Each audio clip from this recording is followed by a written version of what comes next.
House of Ashur comes out on Friday in 3 days.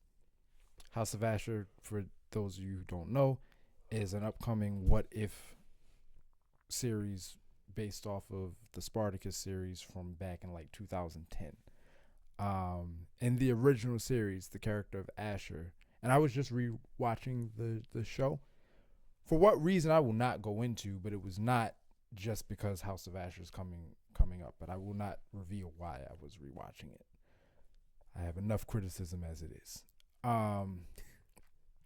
I was rewatching it, and I noticed that in season 3, season 2, if you don't count the prequel season, but the one that's titled Vengeance, the character of Ashur is actually like very, very close to becoming the dominus of the house. He's helped Glaber with Spartacus. He's trying to bring him down, and the promise for helping defeat Spartacus in his rebellion will be being gifted to Ludus. And he actually says, this is going to become the House of Ashur. He has a few gladiators or a few fighters that's going to be his first class. He's already got it mapped up. He's going to have Lucretia as his wife or whatever. And then in the finale of season 2 or season 3, in the finale of Spartacus Vengeance, he gets killed. So it's a dream never to be. And the picture of this show is, well, what if he had lived and actually got the house? Now I'm very intrigued because the trailer shows that he becomes instrumental in killing Spartacus.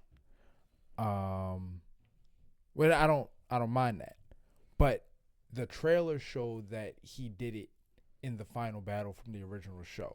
So what I'm curious about is, even in this what if, he died on the mountain of Vesuvius, which was one season before the end of the show, where Spartacus died on a huge battlefield when his rebellion became a huge army. So I want to know how he survived Vesuvius when he was surrounded by gladiators who all hate him. I've seen a like one clip. It was about a minute long. I saw 5 seconds. I turned it off because it was showing a little more than I wanted to see. But this isn't. We're just ignoring. Like, we're just starting with changing the events, and he becomes the House of. He was in the afterworld, and it's being explained to him that he died. So they're going full supernatural with it. I don't know. Like I said, once I saw that they were getting into that, I was like, I don't want to know anymore. But a character that died alongside him is there, covered in the blood from their death, and they're like, yeah, because he's looking at himself like, where am I? He's like, oh yeah, you died, and okay, cool, click. So with that knowledge, I'm very excited to see what direction we're going in. It's already received a lot of hate because, one, anytime you decide to revive something, you're going to get hate. I can accept that part. Nick Tarabay, the guy who plays Ashur, isn't doing the show any favors because in his interviews, he's saying stuff like, yeah, it's going to be even better than the original. And like, I get that you got to praise the show, but maybe earn that, before you say that. And I want the show to succeed. Like, I'm not gatekeeping original Spartacus, or nothing will ever be better. Like, it's not like that. It's just people are gonna get annoyed if you're talking like that, because come and prove yourself. There's already a wacky premise, and I don't have any problem buying into it. I'm here for it. But a lot of people are looking at it like, if you were gonna bring the show back, there are characters who survived to the end of the show that we would love to see. Like, how did Julius Caesar turn the Republic into an empire, or what happens to Marcus Crassus and all that? There were characters that people wanted to follow. We didn't get to follow, and instead you're doing an Elseworld story. So you have a little bit of a ways to go in terms of gaining the audience's goodwill, and I don't think you should be antagonizing them in any way. Of course, it's getting hate because it seems like one of the main characters is going to be a black woman gladiator. I did hear about that. And I'm sure you can imagine the kind of things that are being said. Is it green? Is it green? Yeah, of course. You have no idea why I'm saying that. I do. Oh, okay. I do. So admittedly, at first, I thought you were asking about, like, is this also green screen like the original? That's what admittedly. But once I said yes, I was like, oh, you're talking about Wicked. Okay, cool. My answer is still the same. But anyway, so with that knowledge of you know what people are saying, it's bothering me because they keep appealing to, well, this isn't historically blah blah blah, the same tired arguments that you hear. They're literally introducing supernatural elements for the show to even exist. Once we're in that territory, do whatever the heck you want to do. As far as I'm concerned, I don't think that holds up now. First off, not only are we taking historical liberties by reviving this character that died, this character that died in the original series, of all the characters that were real, is not one of the real ones. You know what I mean? Like there's no historical anything with this guy. Right. So go in whatever direction you want. But the other problem I have is that I don't see anybody talking about in the trailer. Ashur is talking about how what his house needs is spectacle, a commodity, something that only he can provide, so he'll be competitive in this very competitive market. Which means he's using this girl as a token. You know what I mean? So like, if you don't like the idea of tokenism, this is almost the perfect way to demonstrate it. That you're criticizing corporations for doing this, and the guy in charge within the show is doing this strictly because he thinks it will gain him a bigger audience. So that's rich for commentary if you want to go in that direction. I don't know if they will. Again, hasn't come out yet. But at least acknowledge the possibility of whatever. They see a black girl and they're like, there were no female gladiators, which is not true. They can't fight men, which is truer. You know, I'll accept the power scaling argument. Honestly, I will under normal circumstances. But again, it's an Elseworld story, so you know whatever. Also, in the original Spartacus series, and if you want to call foul, you can call foul. It was one of the most diverse casts I've ever seen. Like there were all sorts of different races, and women were fighting men, especially when the rebellion started and all that and blah blah. And nobody was calling foul then. You know what I mean? And if you want to make the same arguments, okay, that's cool. But then the original show is susceptible to that same criticism. But niggas love Saxta from the original series. Well, and you know, you have more of a claim to whether or not this is true or not. I guess when we finally get those cathartic payoffs after we see what happens to the women in that show, and how they're treated and things like that, it's more of a payoff, right? We're finally getting to see women not just be used for their bodies or for money or for whatever. Like, we actually finally get to see them do stuff because women in the show have been oppressed, and now they're finally fighting back against that. I'm wondering, because we had it and it was earned from Spartacus, base Spartacus, in House of Ashur, just getting it without seeing the payoff, I wonder if that's part of the issue. And I would accept that in the execution of the show. The show hasn't started. Sure. We're deciding they haven't earned it. Sure. And I don't like that. It's like that you knew that argument was coming no matter what. Like, as soon as I saw the thumbnails, I would click on the videos. I was like, I know every point you're about to make. You know what I mean? Which to me makes it feel like even if there's some legitimacy in here, it's not legitimate. Right. You know what I mean? And if it starts, if she has her fight in the arena, and she kills her first guy, and one of them is in the Povinus, and they lean over and they say, man, even the undefeated Gaul couldn't do that.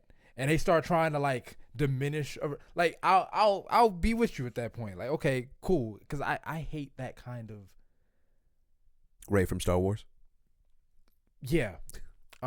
Anytime you have to define a character's worth by diminishing a different character, I just don't particularly like that style of storytelling. If you are gonna do that, you have to do that in very rare cases and it has to make sense. Like, Bane is allowed to crush Batman, because the point of Bane is that Batman is not used to fighting somebody on his physical level. You know what I mean? But Batman comes back and beats Bane, so you know it is what it is.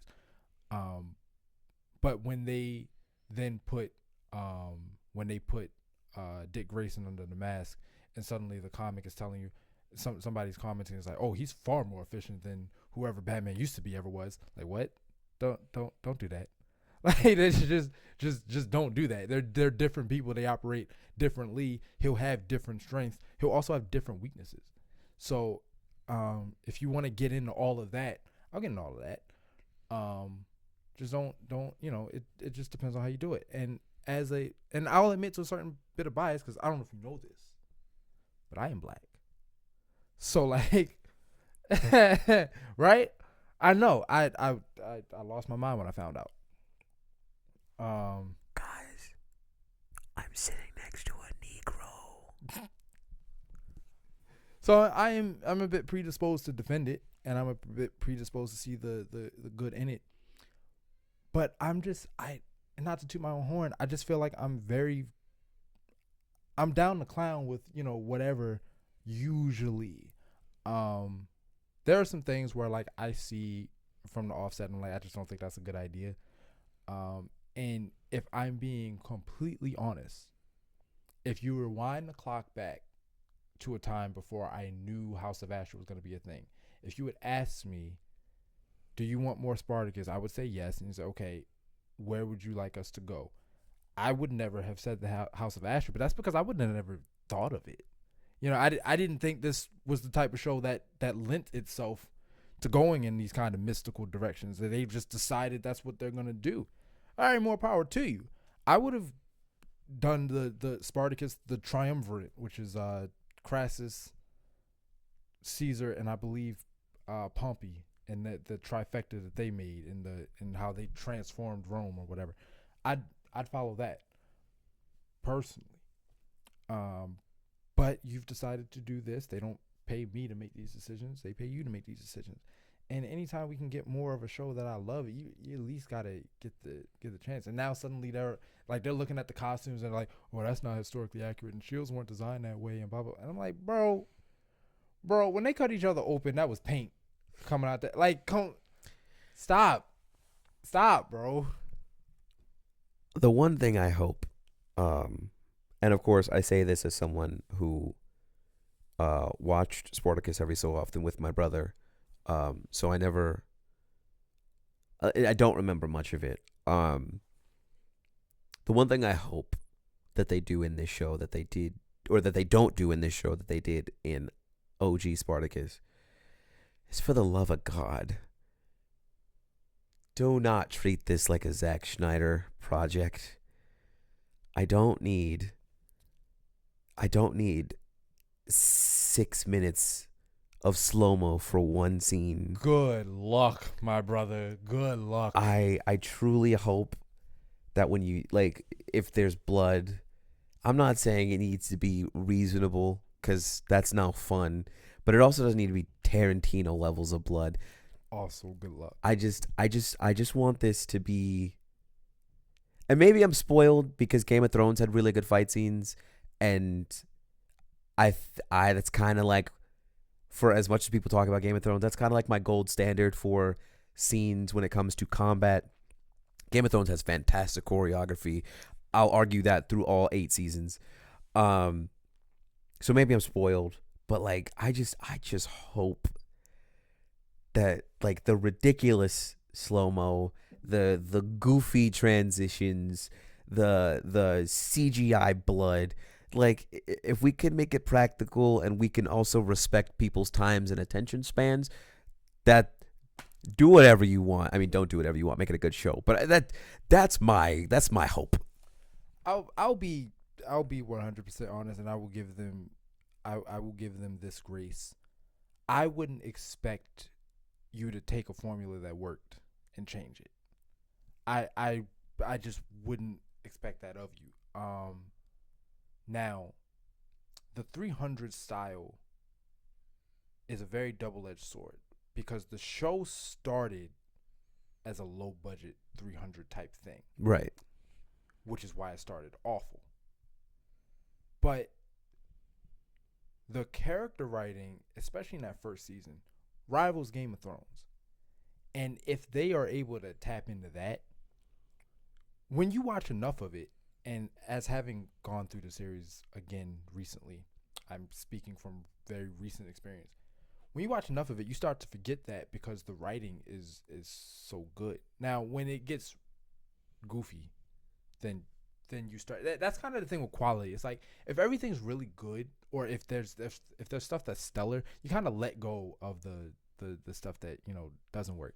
The fake blood and the slow motion ridiculousness in that first episode is so poorly received because that first episode is not great.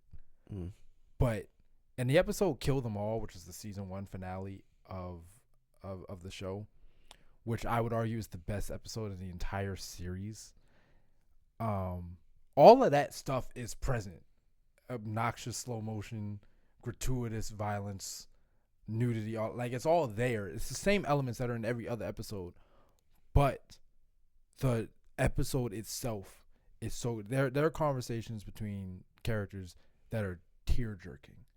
There's stuff that happens that make you question your obviously we don't support slavery, but the way in which the slaves, when they rebel, slaughter the people in that house, you're sitting there like, everybody, I don't, is this justified? Everybody here, this bloodbath, when you're 15, this is cool. You're watching it as a 30-year-old, I'm 30 now, well, I will be 30 relatively soon. I'm watching it now and I'm like, I can tell you about 5 people in there that deserve to get killed, and the rest of them, man, there's some kid waiting up for mom to come home. She not coming. You know what I mean? You start to look at it that way.